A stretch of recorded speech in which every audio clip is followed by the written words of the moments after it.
That video never gets old. Here we go. We gotta get a new one there, Craig. What do you say? Hey, hey, Welcome to hey. the show. Where in the hell are you? Oh, wrong background here. We're a little technical difficulties today, but there we go. Here we go. How's my signal? Is it coming in good? You're good. You look sounding good. Somehow the internet says it's wobbly. I said I got an Ethernet Cat 6 connection. Pay a fortune for it. Somehow still doesn't want to work. Anyhow, welcome everybody to the show tonight. I thought I'd do one. I think we're live on LinkedIn. The good news, Craig, is I got my own LinkedIn Live, so we're gonna be doing some No day way. ones. They must be slumming. Yeah, they finally gave me permission. 2 Oh years my of goodness. requesting to get LinkedIn Live. I'm finally Hide the getting. women and We, children. we only ran a professional throw for 3 years, and everybody under the sun could get it except for us. Although we had a track record. That being said, show sponsor Virtue Health. Check us out at virtuealliance.com. You got the renewals coming up. Take a look at us. Group Stop Loss Purchase Consortium. We covered it today on the webinar. If you didn't see the webinar, check out the replay. It's 20 minutes. Quick. It's going to break down stop loss group purchasing for you. 20 minutes, virtuealliance.com. Book a demo now. Check us out. What the hell is that, Craig? What do you got? Just a pen. It's a pen from a client in Wisconsin. Thought it was Is that where funny. you are? Where are I'm you? in LA, actually. Los Angeles at the Roosevelt Hotel. Getting ready for a movie preview of a movie that I helped executive produce. It's called It's Happening Here. And it's about the sex slave trade going on in the world and the United States, of which we're one of the top 3 demand sources of it. And it will be a shocker for people to watch. It'll be launching soon everywhere. And people need to pay attention, especially if you have kids that are high school and younger. Yeah, I hear a lot about it in California, but the slave trade, sex slave. Everywhere, dude. If your 5-year-old is on a game that has, what do you call it? Audio, right? So you can talk to the other players. Any game that has audio where you can talk to other players, there are people there who are sick and want to do things that you don't want your kids exposed to. Crazy. Let's say what's up to everybody in the crowd here. Virtuealliance.com. Thanks, Craig. Somebody put that in for you. If you're watching, let us know where you're watching from. Got to come on, say hello so we can see. Unfortunately, we don't get to see the live viewers anymore. Bunch of people on YouTube, Facebook. If you're on LinkedIn, say hello in the chat. Today, wanted to cover a little bit. I should switch it over to me. I'm a little slow today. I don't have my switcher anymore. Got to get that upgraded, man. Nah, this is what happens when you get the technical difficulties. You start to get flustered and you're trying to work in the background here. I need a show producer moving forward. Colton from Iowa, Tyson Parker out in Utah. So, guys, look, wanted to go over first meeting. A lot of things we get wrong is in the first meeting. You could really find out. You got to find out everything in that first meeting, intelligence gathering, figuring out what you're doing, what your prospect wants, what's the pain, how to sell around the pain, all that good fun stuff. You can't leave the first meeting without it, or else you're wasting time. I know you're excited. I know you may be needy. I know you may be desperate. We were all there, but don't leave the first meeting rushing out and thinking the win is that they're going to send you their data or anything like that. That's not the win. All that's going to do is get you to do all this work for free later. Hopefully you're not doing it free, but do all this work and let you down later. So save yourself the time. I know some of you we talk to, and I've got to be blunt with you and say, this is not an opportunity. And it crushes you because you had a great conversation. You had a good meeting. Everything went well. And now there's no opportunity really for them to save money. And your mindset is, I'm going to save them money. Your mindset is not, what other problems are they having? Well, I don't know. I just know that I can save them money. Well, the prospect may not even be looking to save money. So we've got to do a better job in that first meeting, in the intelligence gathering. Now, great book. We had this speaker, really good speaker at our event. Not you, Craig. This guy, Jordan Belford, Wolf of Wall Street. Straight Line Selling. This is a phenomenal book for the first meeting. Yes, not everything applies. You're not pitching stock. You're not pitching this. But you're intelligence gathering them. Warren Cleff's book. What's his book called again, Craig? He's got a few Pitch of them. Anything. Pitch Anything. Great. People were asking at the event. I mean, we had another superstar, Warren Cleff. If you don't know who he is, you're behind, right? He's more, that pitch is the meeting, right? That's, you've done your analysis. You're coming with the program. You've got the big idea, who we are, flash roll, customers that love us, the takeaway at the end. That's meeting two. But you can't get meeting two without meeting one, right? And so this book is so phenomenal at getting you through the first meeting, through intelligence gathering, through questions asking. Obviously, this is all question asking first meeting, right, Craig? Yeah, if you're lucky. You talked about, you can't leave the meeting without some certain pieces of information. And I would argue that probably, since 8 out of 10 employee benefits meetings end up with no change, what brokers need to realize is that they didn't do a good enough job at finding out what problem the employer has that they now recognize that they have. Because I think what a lot of brokers miss is the fact that most employers don't recognize they have any problems. They think they're doing fine. They're already beating the peer benchmarks.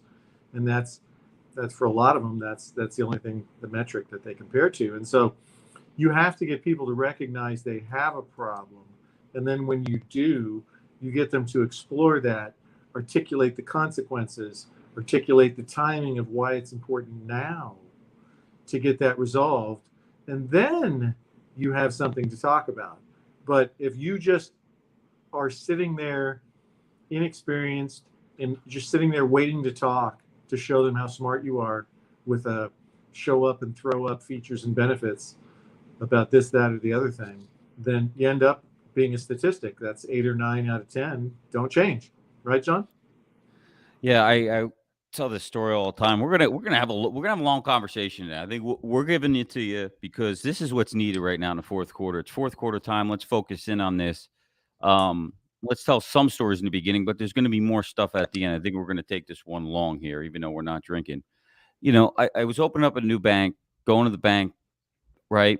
And they saw the money that I had in the bank account that I was transferring, right? And so what does the rep do, right? Bells go off, got money, let me get into my investment advisor in the back, JP Morgan, right?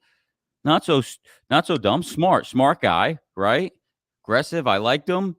I get into the back, and the guy asks me 0 questions, and he starts bringing up stocks and things and starts pitching me on everything that his clients are doing in the market and what I can make in these different stocks. And he had no idea that I owned a business and that I had intentions on doing 2 things with that money: putting it back into the business and then a real estate syndication. But he had no idea because he had no intelligence. He was just so excited because he's excited to make me money because he thought that was my goal. Okay. Now, if he did some intelligence gathering, he would have realized what my purpose with the money was. And maybe through that intelligence gathering, he could say, you know what, based on everything that you need, some of these items that we do with my clients now are not a fit for you, but we do have these shorter term investments that are similar to the real estate syndications that we could put in for a short period of time until you find that real estate property. That's something that would have been a better route. But the point of the story is stop going so fast and thinking and assuming. Sorry, my dog's making a ton of noise down here. Thinking, assuming that they want to just save money, right? If you guys feel the same, comment below on what you think, what you're doing wrong in the first meeting. Don't be bashful, or what you're doing right. And so, again, jumping the gun. So let's talk about going into the first meeting, right? Through Zoom, very different atmosphere. It's it's not as warm and fuzzy. It's harder to get people engaged, harder to get people to listen to you, hear you. You can't use you can use hands, but it's not like it is in person. Craig, what do? You do more meetings than anybody I know, maybe outside Paul. Uh, what do you do to start that first meetings to kind of open it up, bring attention out of the air, not make them, get them out of that holding back. This guy's going to pitch me. Get ready, get ready. He's going to pitch me. He's an insurance broker. Yeah, well, it all depends, right? So a lot of my initial calls are with CFOs, so that's a different world than most EB guys. So employee benefits guys are talking to HR managers, HR directors, VPs of HR, etc. And so that's a different world. You need to be a little more disarming. You need to really watch your tonality if you're a male and you're speaking to a woman.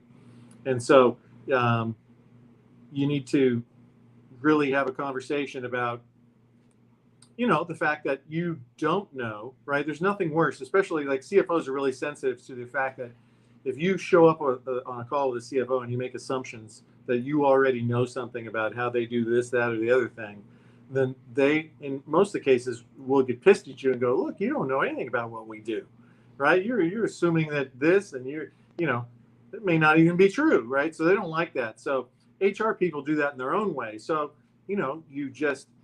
it's always easy and nice to say that you just want to have a conversation with them. You're not obligating them. You don't want to make it a stressful situation. You don't want it to be a monologue. You want it to be a dialogue. You'd like to have a conversation. And you want to make it kind of a judgment-free zone. So you can just talk about where they're at, what they're doing, what they like, what they don't like, what's challenging. Is their program really a competitive advantage? If so, why not? What's their evidence that it is, right? And so you engage them in a conversation about their thoughts and feelings about what it is they're doing and maybe even what they could be doing. And then, of course, then it segues into, well, then why aren't you? And what if you could? And what would be the impact? What would be the consequences? Slow down. Don't go too fast. All right. Going too fast for him. We got to give him a track here. To run down. Getting in the beginning, you're giving them a soft opening to get them to talk. Through my Zoom meetings, I started to go right into it. I'm faster. I'm more aggressive. I want to just get right into it, right? Boom, ask some questions. And there was a little too much friction. There was a little bit too much pushback and not getting the answers and not getting them to open up on some of the things. So me and Craig talked about it, and you got to give them something. So maybe you're going to open up about a quick, the best thing I think you could do is open up with a joke, get people to laugh. That's the best thing. If you're funny, great. I'm not, but that's a great thing if you could do that. Opens it up, lightens up the mood, introduce them to yourself, making fun of yourself if you have to, but also have the credentials to show them that you're the real deal. Okay? Jordan Belfort talks about it. 3 10s. In the end of the first meeting, well, I should say, you need to get them to think 3 10s. They got to be a 10 in order to buy on you, your company, your product. Now, you're not pitching your product in the first meeting. So in the first meeting, I'm selling myself and my company. Right? You're really the product of the first meeting. You are the product. Yeah. Yeah. And like he says, in the first 4 seconds, many reasons why these guys would fail on the phone is first 4 seconds is sharp as a tack, enthusiastic as hell, and an expert. And so that's what people want. People want an expert to deal with.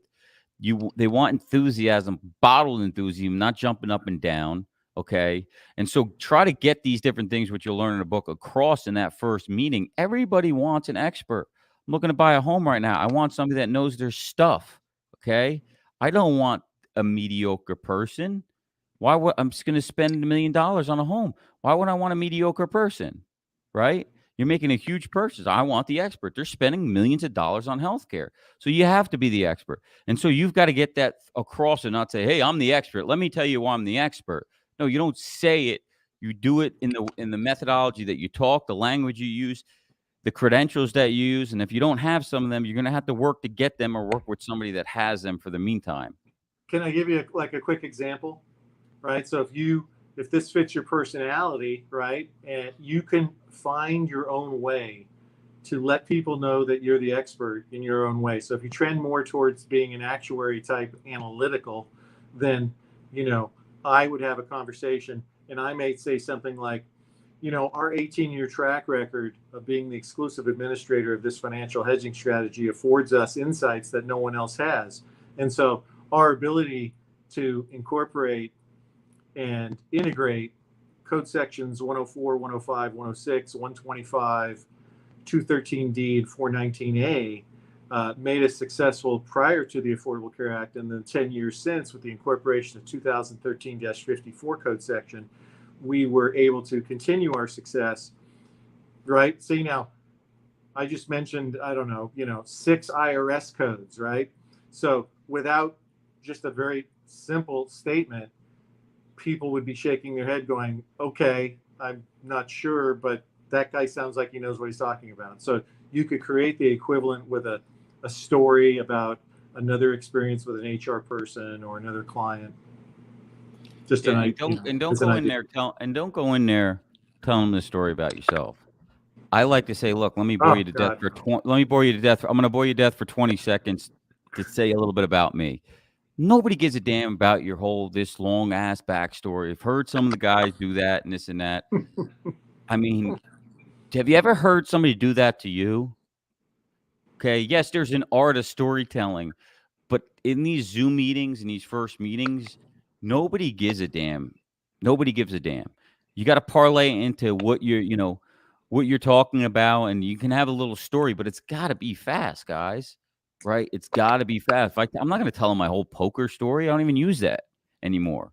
Make it quick. Get right into it. But the point is, give them something about you. Give them something about your company. Now, look, again, we talked about this with Belford. What do I do if they don't know about my company? So, here was his pitch. It was like, calling from Stratton Oakmont. And you probably haven't heard of us because up until recently, we were only for private investors. But as of recent, we've opened it up to a national or institutional investors. Or he said we were only available to institutional investors, and we've recently opened it up to private investors. Whatever that story you want to tell is, I mean, I tell the story on Virtue Health because it's true. You probably haven't heard about our group purchasing program because we originally had it between a few select advisors around the country.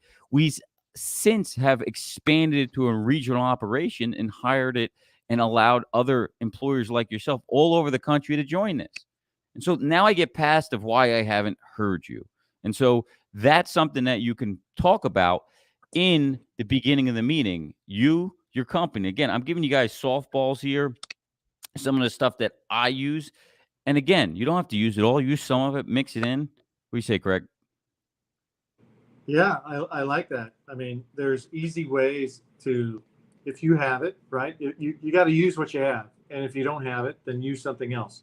So for many of you, you're independent, right? I hear a lot, well, I'm getting ahead. I don't want to get ahead. So, yeah, I mean, you're going to have a conversation. You want to introduce, you want to get people to go, okay, your company.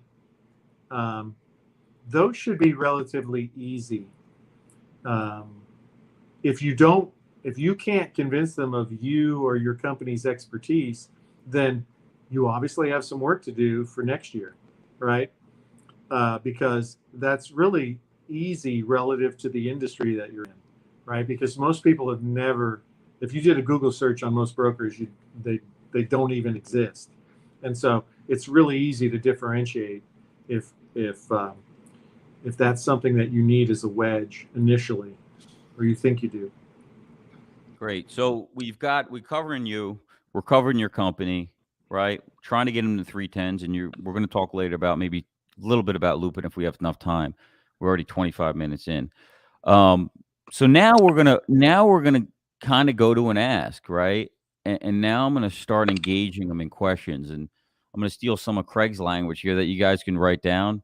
Craig can add in because his changes all the time, and he's you know excellent at wording. Now with your permission, I'd like to engage you with a few questions and engage you with your permission, not ask, engage, different words, different wordsmithing it, right? And most people, if you ask them for help or permission, they never say no, Exactly. right? And so, well, sure. Now it's not as, God, this guy's drilling me for questions. He asked for my permission. And look, I'm not, this isn't 100% my style, but I've had to learn to adapt my style as I sell all over the country. Jersey people, East Coast people, get to it. I had a guy the other day, I said in the beginning, look, if I'm going too slow, you want me to cut ahead, let me know. Okay. And he did. He goes, look, I get all this. United Healthcare is bad. Why should I do business with you? Right. And so, again, depends on your market, who you're talking to. And so, what I did with Zoom, right, is make it easy for them, throw them some softballs, right? So, we always like to start out maybe with what the purpose of healthcare is at the organization. And I might say in a manner of, we speak with employers all over the country like yourself, and each different organization has a different purpose of healthcare. Can I ask what your purpose, what you utilize your healthcare for? And, looking at this slide here, we have ones that we see that most people, the most popular ones that come up with, do any of these resonate with you? And if your reason isn't on here, I'd love for you to share what that reason is. Now, Yeah, that's an easy conversation, right? Because now you're asking them a very generic question, but you're asking really for them.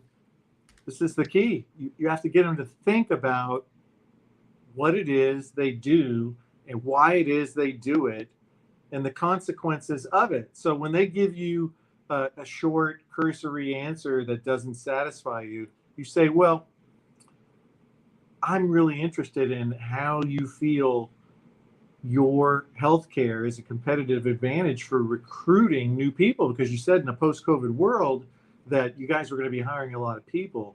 And I'm fascinated that, of course, we all know that having to pay the highest wage is the most expensive thing you can do as a business. So benefits, because it's an income tax-free perk to the employees, of course, is a way to really leverage yourself.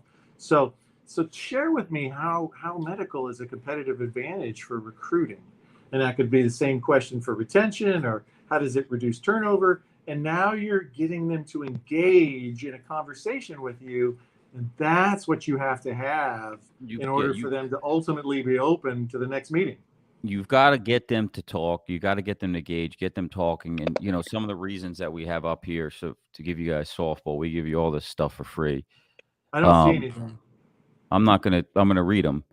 Okay. Recruitment. So I have on the slide recruitment and retention, competitive advantage, right? In today's market, recruitment, retention, competitive advantage versus their competitors.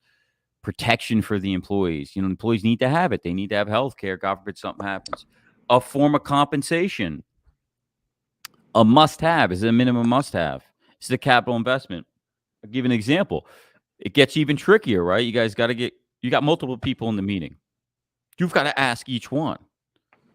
And you've got to give them a chance to speak. If you've got Susan in the back or Joe in the back that's sitting back there and he's giving you the look maybe a little bit and he's not the one speaking, you got to say, Joe, I'd love to hear from you. What do you feel the purpose is? Right? You may get different answers from everybody. And so, again, engaging each person, feeling each one out on their different reasons that they feel the purpose of healthcare is. You're going to get complete different answers based on the profile. So, just a way to get them engaged. And through that, they're going to spiral right into the next section that you're going to want to cover, right? So, what is the pain? Right? They're going to go, well, we used it for this, but as of late, it's originally we did it for this, but it's gone so through the roof and this and that, and we haven't been able to use that anymore. So now it's a minimum must have, or it crushes us in this way, that, or the other. And what you're going to do is that you could go right into the conversation because we're looking for the pain, right? Many of you, and I'm sidestep for a minute. Let me cover. What are some of the things? Make sure we cover this. What are some of the things you need to leave the meeting with? If you don't know this, you failed in the meeting because you're going to be chasing your tail. But so as they're saying this, that's interesting. Let's see what I had here. I wrote some scripting up for these guys here that I took from you. Let's see here. So when we look at I don't think I have it written down here. Craig, you used that line a couple times on the consequences of the employee. Let's see. So let me just see Yeah, here. what happens? Tell me what the consequences are if you can't control the healthcare costs and you have another rate increase, another rate increase, another rate increase, and it's actually bigger than the pay increase that you give your employees, because then every year you have to shift costs to the employees by increasing their contributions. So now they're actually working for less money than they were 3 years ago because of this darn healthcare. How does that make you feel? How do you think it makes the employees feel? What if? Right? Imagine if. And now now you have a segue to have a conversation. Yeah, I mean, one of the lines I have here, excuse me, is so when we look at, interesting, you mentioned that this has happened and you've had to lower the cost. So when you look at the impact from the healthcare to the employees and the employer, are there any of these on this slide, or any of the impacts you've experienced in the past, currently, or anticipate in the near future? So I'm just throwing up a slide now with 3 sections: people capital, financial stress. So people capital is, how has the health plan impacted the turnover, the recruitment, the wages, the retirement, right? From a financial standpoint, financial capital, CFO, how has the healthcare budget impacted the profits of the company, the cash flow, the executive compensation, the enterprise value of the organization? And again, this is thrown up on a slide where you're just giving a softball. Hey, does any of this resonate with you? Has healthcare impact you at all? Financial stress. So you've mentioned that you had increases, you had to do this or that. What impact has it had to the deductible? Avoidance of care for your employees. Has employees had to come to you for loans because the number one reason for bankruptcy is medical debt, right? Are they And working 401k overtime? withdrawals. 401k withdrawals. I had an employee cry on a video one time because he was working overtime to have a baby. Okay. And we implementing a zero out of pocket plan. And he was just at awe that he didn't have to work overtime anymore. And again, guys, these are just softball engagements. You're not covering every single one on here, but this gives you a talk track to work off of for a lot of you that are struggling on the first meeting.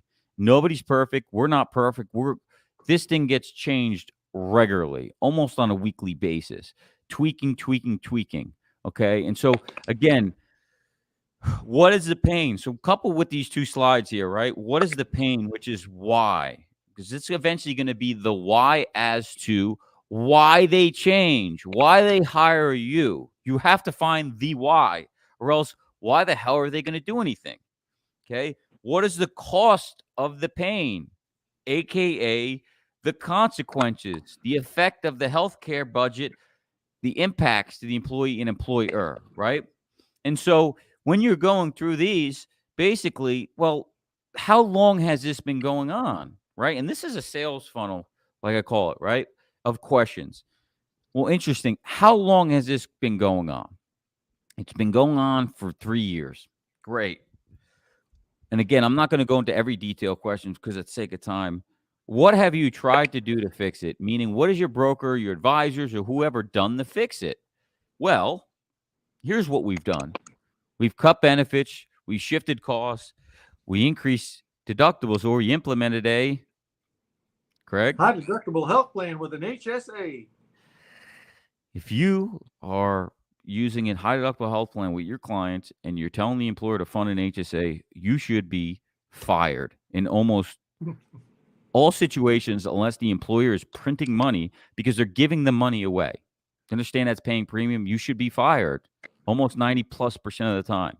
We'll leave a little caveat there of a certain percentage, but probably be fired.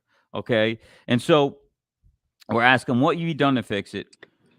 Are you comfortable relying on this strategy moving forward? And again, vague questions, spin them into your own conversation, right? Are you comfortable relying on this?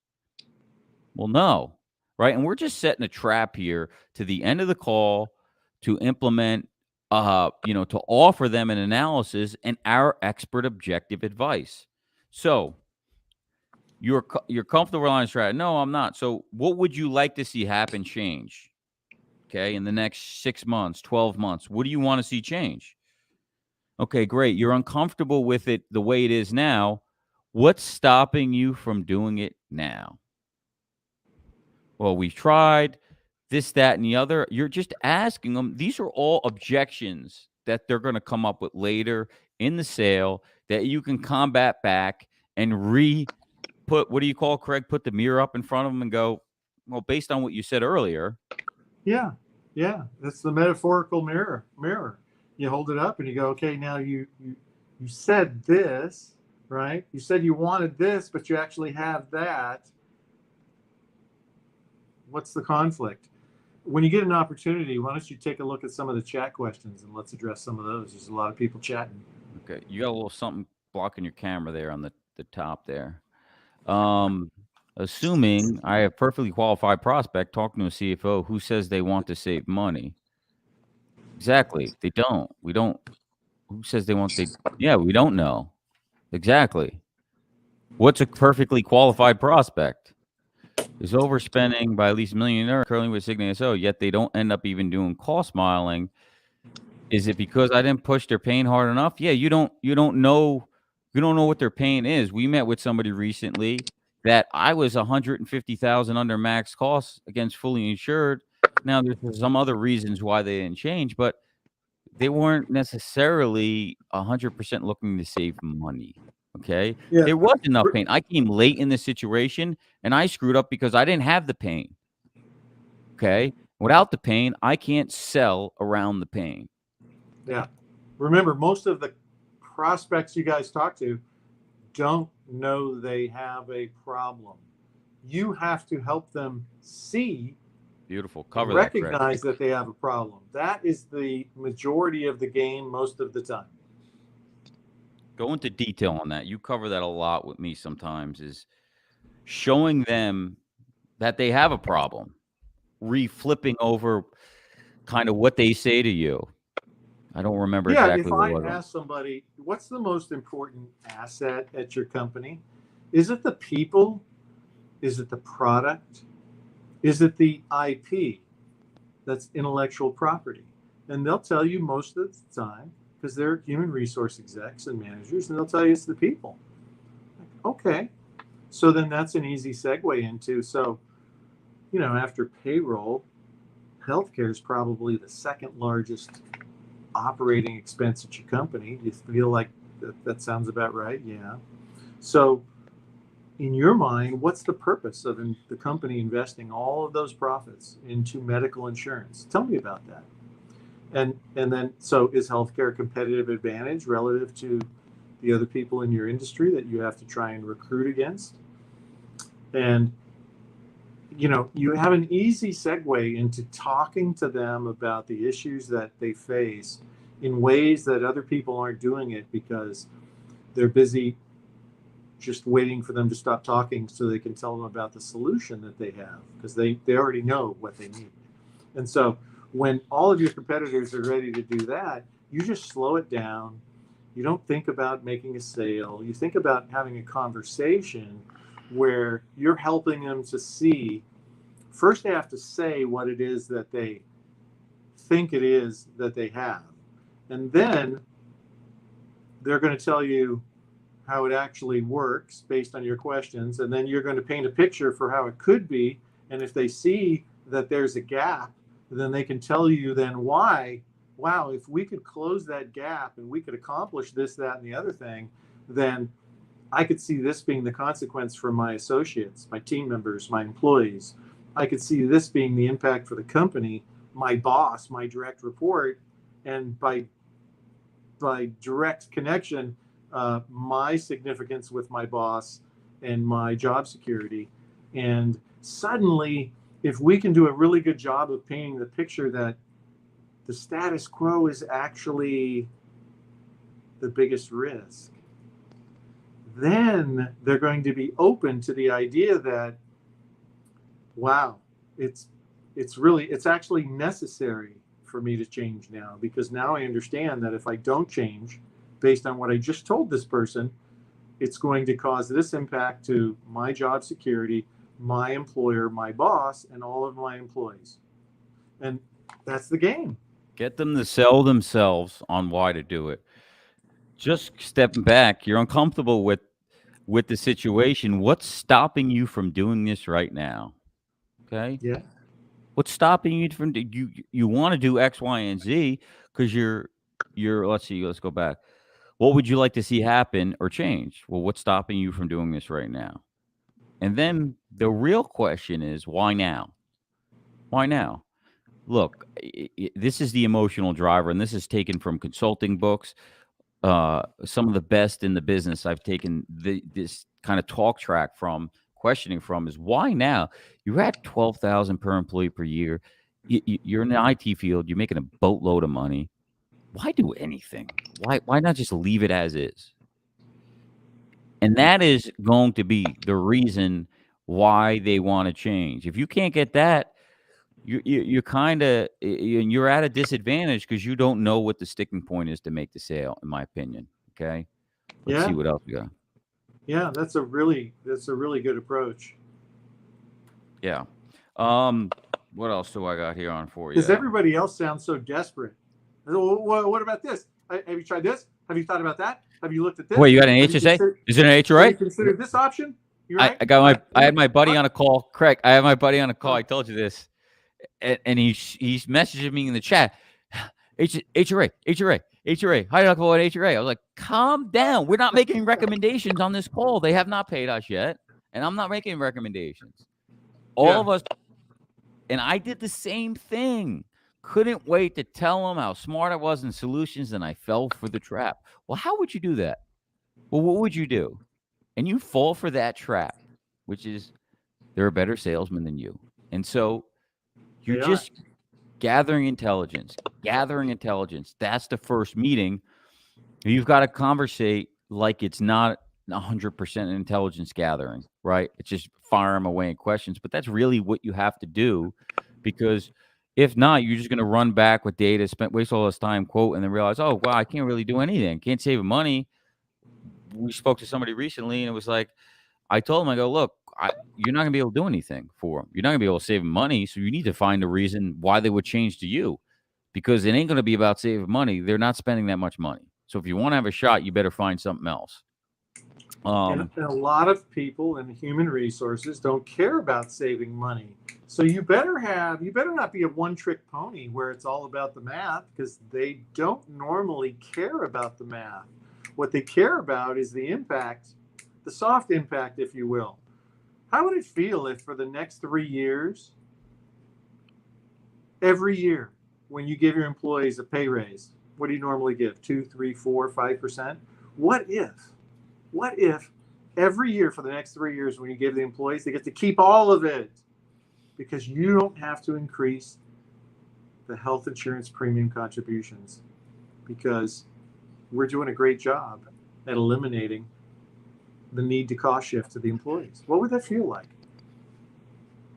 Right? You're probably, your competitors aren't having that conversation. And Objections slow it are down. for amateurs. I want to add, I have that written down here. They're for amateurs because they're smoke screens of uncertainty. They don't have certainty and confidence in you. And you've got to, whether you fake it or not, you better instill some confidence and certainty, because you can see and you can read right through it. Just look in the mirror, practice, I don't know, whatever you got to do until you get that coming out where you're not thinking about it. Some of the stuff that I cover on the show, I'm reading, I'm multitasking, and it's coming out because it's in my subconscious already. And so objections for amateurs, if you're asking the right questions, you're planting the right questions, because your questions is based on the objections that you know you're going to face later, right? What do they say? Setting hurdles, or whatever was the metaphor, right? Get ahead of things right out the gate so they can't object to it later. That's what you're doing, because then you can just bring them back to what they said earlier.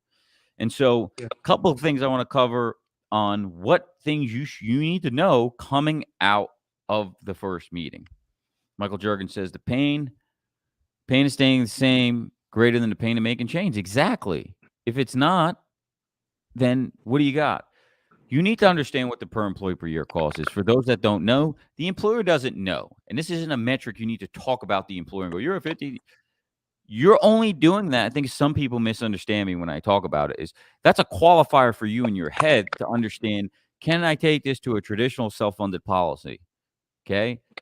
Is the employer cheap or not? Because if it's what's indicative of it is if it's a low, under 9,000, you're going to see a lot of single population. You're going to see low employer contribution towards dependents. You're going to see HMO rates. All this stuff is the reason why the PEPY is that low, because they're in a Generally self-funded. speaking, yeah. Yeah, typically those are the reasons, and so those are not good prospects for traditional self-funded. Maybe carry ASO, right? Yeah, But somebody not had the question, traditional. John. 22,500 PEPY, and they told me the broker was doing a great job. Now, I got to tell you, I mean, that's just so easy. It's laughable, right? And so simple question would be, well, so they're doing a great job compared to what? And shut up. Compared to what? And let them answer. And what you're going to find is it's a lot like politics, right? People can repeat the 4 bullet points they hear on whatever station they listen to, but they have the depth of a puddle. They don't know anything, and they don't know any facts, and so they can't speak to it. So you ask them 22,500 PEPY. And so, if you just want to end the meeting quickly or cut right through the bullshit and go, well, so if we could guarantee a 10,500 PEPY instead of 22,500 PEPY for the next 3 years, would that be of interest to you? Guaranteed. And if they say no, they have no intention of working with you or anybody else. Then you might just say, so is this a brother-in-law, a relative of the CEO? What's the story? Because your costs are ridiculous compared to any benchmark in existence in America. What's the real backstory? And, worst case, you can get right to the bottom of it. But don't put up with that baloney. And you got to even recondition your own buyers because they believe they're doing a good job. It's funny. I get an email from one of my favorite CFOs today. He's / salesperson. He said, just heard some CFOs talking about the 22 budget and how to better manage healthcare. They're talking about unvaccinated employees pay higher Is that copay. like three blind mice? Yeah. The unvaccinated employees pay a higher copay than vaccinated employees. And Unvaccinated the impact employees on your ACA unaffordability tax is going to be greater than anything you think you're saving by charging a fee. Yeah. Unvaccinated employee pays additional fee to cover 2 COVID tests a week. Upcharge for unhealthy habits like smoking. Does this make any sense? What's your turnover rate, Mr. Employer? Do you know how long it takes for smoking claims to manifest and actually cost you more? Time out. Let me tell Jesus I'm doing the email Christ. trail. Yeah. I said, yes, it makes a lot of sense. This is the same group of CFOs who don't have a clue on managing healthcare. Question: did they illustrate how those strategies lower healthcare costs? Of course not. Just lots of big talking. That's why I ask you. And then I tell them smokers spend less on healthcare. Than non-smokers under 65, except for when they turn over 65, which are on Medicare. I said, but it sounds believable though. But it sounds good. It sounds great. It's like wellness. Yeah. It sounds good. Ooh. I got an email today from a DPC doctor showing me how the DPC saved like 40%. It cut the prescription 75%. I'm just like, what the? I got a simple question, John. I don't know if you read, but in every article published, Americans are fatter, they're more obese, they're more morbidly obese, they have more diabetes and more cancer than they've ever had in the history of America. And we spend tens of billions of dollars on wellness every year. How do you explain that? Why are your employees any different than any of the other failed experiments at other employers? Yeah, I had an employer recently. We were talking to them, and they wanted to talk about, they're coming from a big company, and I think we should have a wellness program and this and that. And well, it's interesting. How did that work out for you? The wellness? Were you able to like we talked about earlier? Just put the mirror in front of your face. Were you able to measure how much it was savings for the company? Well, no, it's hard to measure, and just push it back onto them. Just push back. Just Yeah. ask a question. Don't tell them, no, you're an idiot. Just ask them a question and look down like you're taking Well, notes. you use What's the same interesting, metaphor for how did that wellness, work out John. for you? They go, one of the funniest things I ever heard was either take a picture of everything before you eat it, or just put a scale in front of the refrigerator so that every time you want to get something out of the fridge, you got to weigh yourself. Now, I'm going to metaphorically give you the same advice. So let's put a scale out metaphorically and weigh the outcomes of everything that you're currently doing to see how it actually impacts the frequency of your claims and the average size of your claims every year. Let's take a look at that. Let's step on the scale. Yes. That Most would be a fun employers, what conversation. Tom say, most employers spend 90% of their time on the 90% employees that spend no money on healthcare. We want to change everything. We want to, well, I love when they say it's too much disruption. Oh, so your big box solution is let's implement this and let's let it affect everybody at the organization. They have to participate in it. They all got to come in and get their finger pricked. When 90% of them don't spend money on healthcare, and you already know, if you have claims reports, who's the people spending the money? You know their conditions. Find solutions around them. Anyhow, we're going to a different topic here. Point of the story is you need to leave with these couple things. Understand the per employee per year cost to see if it's a qualifier for traditional self-funding. Can you save them money? If not, again, guys, if you don't PPY, is 100 employees, $1 million spend, gross spend. 100 enrolled, not with dependents. 10,000 PEPY.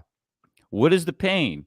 Find the pain, push on the pain, sell around the pain. If you don't know the pain, how are you going to structure your pitch? Pitch anything. Pick up the book. How are you structuring your pitch? Your pitch should be all around the pain. Everything that they said, they can't fight you if that's what the real pain is. And you've indicated that there is enough pain in the first meeting, because sometimes there's not. You're going to realize there's not that much pain. Not But if you don't everybody's have a enough, prospect.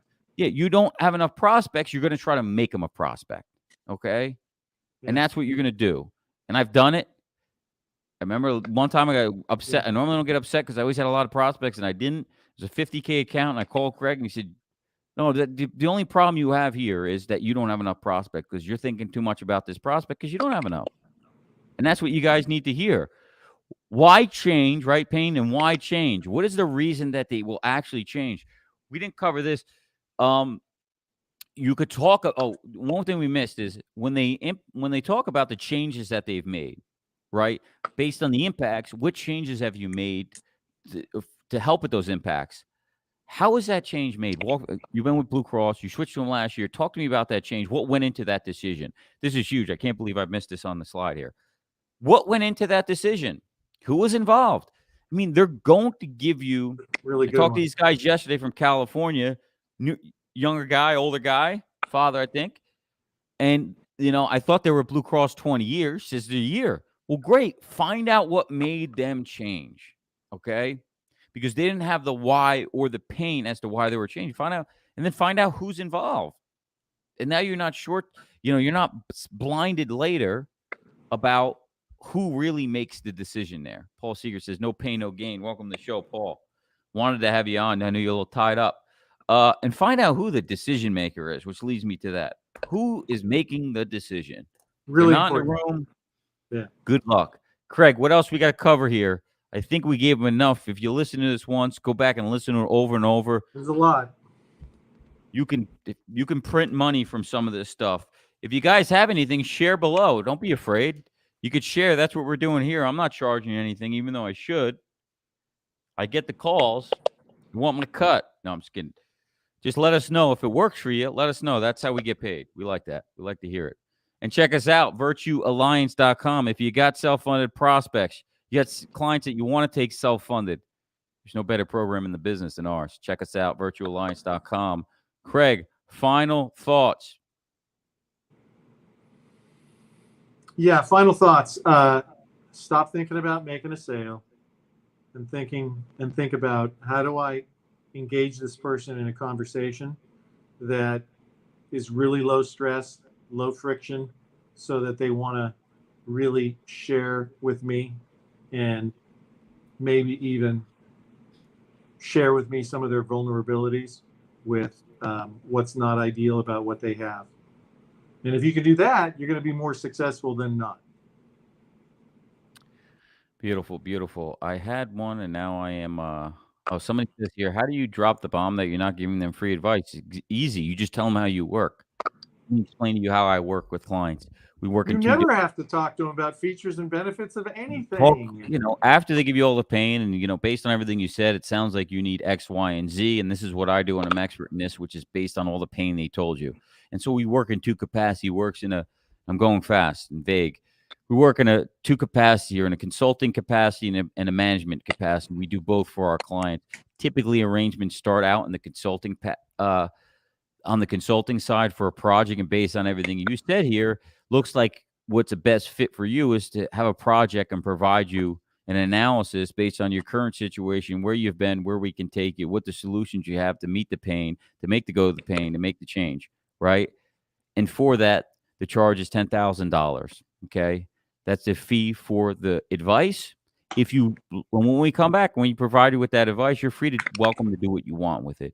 And if you're willing, if you're if you like what we have to say, and say, you know what, John, why don't you do it for me? We want you to manage the benefits and do it for me.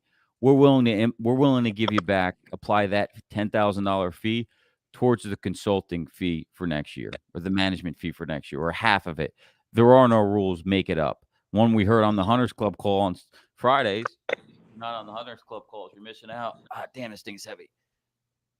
If you're not on that call, one good one was what was it? Was when we deliver our analysis, you'll have 30 days or 20 days to make a decision in order to get that application of the fee towards next year. So again, practice it, and you'll get better. That advisor called me today or text me today about all this stuff. Here you go. Here's all the answers. Not every answer, but this should give you a good trawl track. It's working around the country. We've got advisors from every single age in the business, 30, 34 years. Who did I see on here before? My buddy over in Vegas. I was just talking to him. He's living out on a golf course now, collecting fees, paying his mortgage. He says, I'll tell you what, I'm never working for free again. That's for sure. Okay. Way to go. Way to go, PC. Yeah. There you go, my man. All right, final thoughts. My thoughts are, look, you're only going to be as sharp and as good in that meeting as the amount of times you practice. If you don't have enough reps, better what? Practice with your wife. Practice on Zoom. Watch yourself. I got a student at the game on the other side of the office who does marketing for advisors, and he's watching replays of videos of other advisors over and over and over and over until he gets better, and he's only done like one so far. That's how much he practices already. He's not even an agent yet. And so watch out for him, because he's going to be dangerous. You could be dangerous too. Just put in the work. It's fourth quarter. Our favorite time is here. Go out, make the money, win some new accounts, live a better life, more time with your family, more vacation time, buy whatever you want, whenever you want, do whatever you want, live wherever you want. Just get better at sales. Thanks for joining us, I got one guys. last thought, John. I just thought of this, right? So the old way, this is what I want every broker who's listening to this to think of. The old way of selling health insurance is dead. But thankfully for you guys who were part of the Heads Up Advisors, the old brokers aren't all dead yet. You get to take advantage of their opportunities. There you go, my friend. Love that ending. They're still out there. Go plucking at them. Winter is here. Make some money. You have more fun. Talk soon.